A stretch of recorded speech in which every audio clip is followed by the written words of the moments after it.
And we have the Piggott Mohawks here on stage. Coach Harrell, glad to have you here for the 2019 Media Day. If you would, just introduce your players and give us an opening statement about the upcoming football season.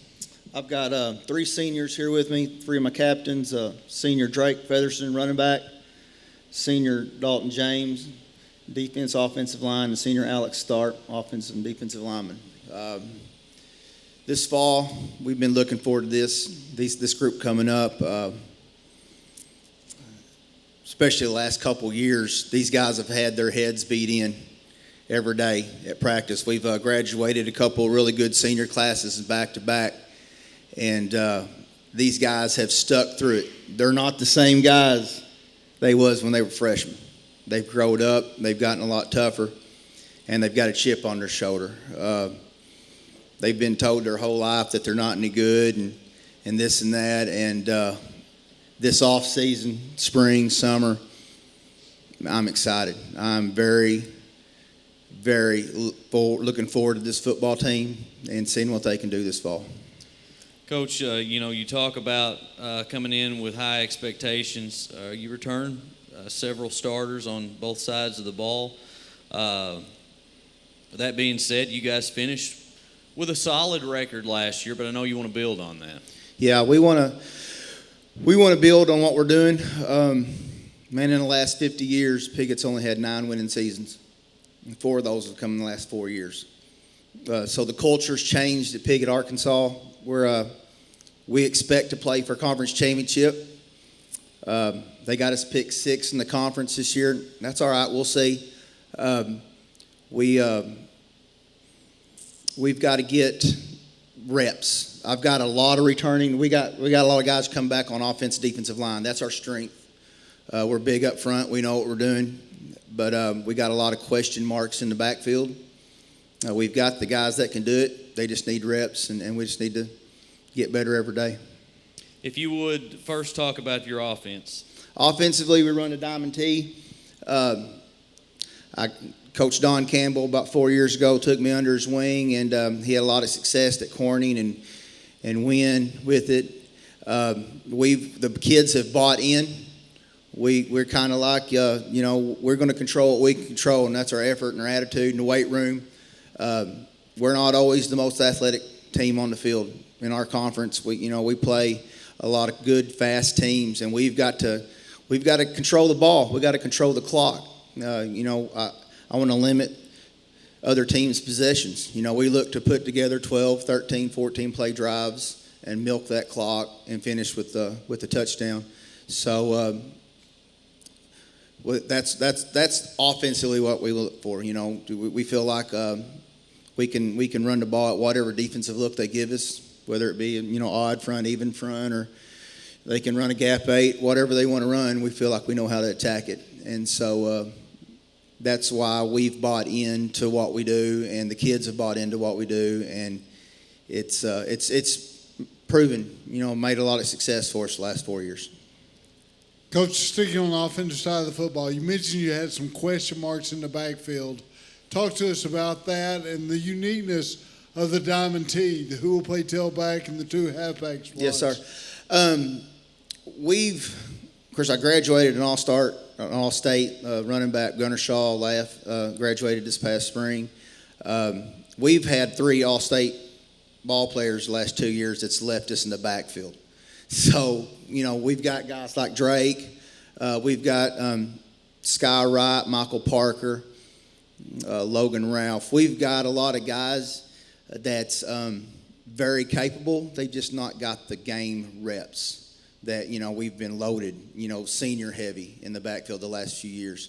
What makes the Diamond T unique, I think, is just, there's not a lot to it. It's very simple. I'm just an old Pee Wee football coach, just a Diamond T, 5'2", and I keep things simple.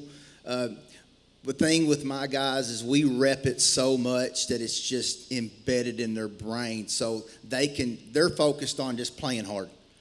And if we want to run 42 sweep or 27 trap or whatever we want to run, they can play in the fourth quarter with everything they got, and their bodies automatically do it because they know what they're doing against any front they see. So, it's all about effort.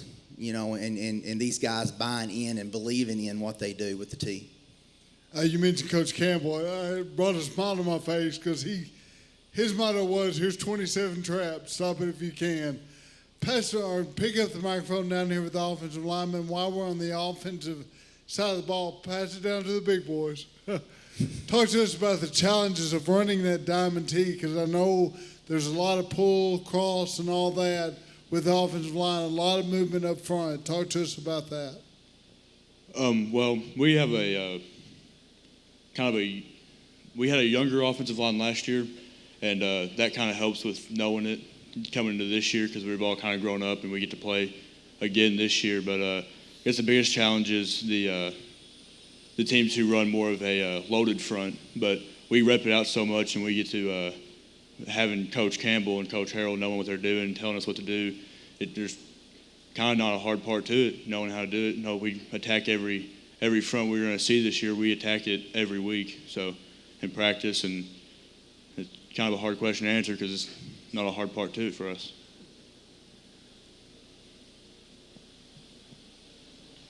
Well, I think that right now we are going to have the best O-line in the whole conference. And I think that personally that we don't have anything to worry about except being in shape. That's the only thing we need to worry about right now. I'm excited for the season. I mean, I'm okay with being an underdog and all, but I'm just excited to come back and run behind these big guys here and show everyone what we got. With the leaders we've had in the past, they've showed us how to be great football players and great leaders, and hopefully we can be the same and for our upcoming players. Coach Harrell, you mentioned earlier that you thought your depth was going to be a bigger factor for you this year. I know last year you started out very well, and then late in the season you had a lot of injuries that really took a toll on you guys toward the end of the year. You just want to elaborate a little bit on your depth and how you think that's going to help your team this year? We got more depth than what we thought we was going to have after spring football. Coming into spring, we had a lot of question marks, with everybody graduating, but we got a little bit more depth than what we thought. Really on the O-line, D-line, we're almost a solid 2 deep there. A couple of big injuries in the backfield would be a big deal for us, simply because of just lack of experience. But I like our depth. I like our depth, especially defensively with our secondary, D-line, linebackers. We've got some kids that can really play and fly around the football. So depth is always a big deal at a school our size. Right now we've got 31. We'll see, come August when we start getting after it, who makes it and who doesn't. But right now, at a school our size, depth is always a major deal. Coach, correct me if I'm wrong, but I believe there's been some turnover in your staff from last year to this year. Lost both coordinators. What kind of impact do you see that having on not necessarily preparation, but overall? We lost Coach Simmons, come in late last summer from Tech, and man, he come in and was just a blessing and taught us some different schemes. Because I don't have wide receivers. I got 2 tight ends and full house backfield. But he come in and he taught us some different schemes to open up. Just some 2-minute stuff, and so he made an impact on me and on our program. He's took the head job at Douglas, Alabama, and he'll do a great job there. He was a head coach for 39 years before he come a year with us. So I knew he was only going to be here a year. And then Coach Will Daffern took the head coach. He had a tremendous opportunity to be a head coach in Southeast Missouri at Chaffee. And I'm excited for Coach Daffern. He's going to do a great job. I can promise you this, the Chaffee Red Devils will be tough and in shape. And I'm excited for him. We hired a new defensive coordinator, Coach Kevin Colliers, coming in from Malden. He's been the head coach at Malden, Missouri, the last few years. Defensive coordinator there for, I think, 17 years. So he's coming in with a new defensive scheme that our kids, it's gonna help us to be a little bit better, especially against some of the spread runs that we see, with the Newports and the Osceolas and stuff like that. So I'm excited. I'm excited for my assistants. When you hire good guys, that's part of the business when you hire good guys. And I don't want to have anybody on staff doesn't want to be a leader, that doesn't want to grow and get better. I want good people. I want people that's going to help us win and help lead our young men into being good people. So I wish those two guys nothing but the best. I'm super excited about Coach Collier being here. We still have Coach Hearn, who does our strength and conditioning and stuff like that. I'm really looking forward to this fall. Also, with anybody that's covered Northeast Arkansas football for a while knows the history of the Diamond T, knows the tradition behind it. With most schools trying to move towards a spread-based offense, do you feel that maybe going with this more traditional Diamond T, and to the point like Coach Campbell used to do, like Steve was talking about, I'll tell you the play, stop it if you can. Do you see if not seeing offenses like that, does it make it a little tougher for teams to prepare for you guys? Absolutely. I think what we do now is not the norm. When we was growing up, and then when the spread got big in the 90s, everybody ran the T, the double wing, stuff like that. Well, people started spreading it out, and they weren't used to it. Well, now it's completely opposite. Now you're seeing these 3-3 defenses and these 3-4 defenses and this and that. And, now we're going to have more guys at the point of attack than you are. And so, and a lot of times with these spread offenses, defensive have smaller linebackers. So they're not used to getting punched in the face over and over and over and over again, like, the kind of stuff that we do. Coach, if you would just give a closing statement. My closing statement is we'll see. A lot of people's writing us off.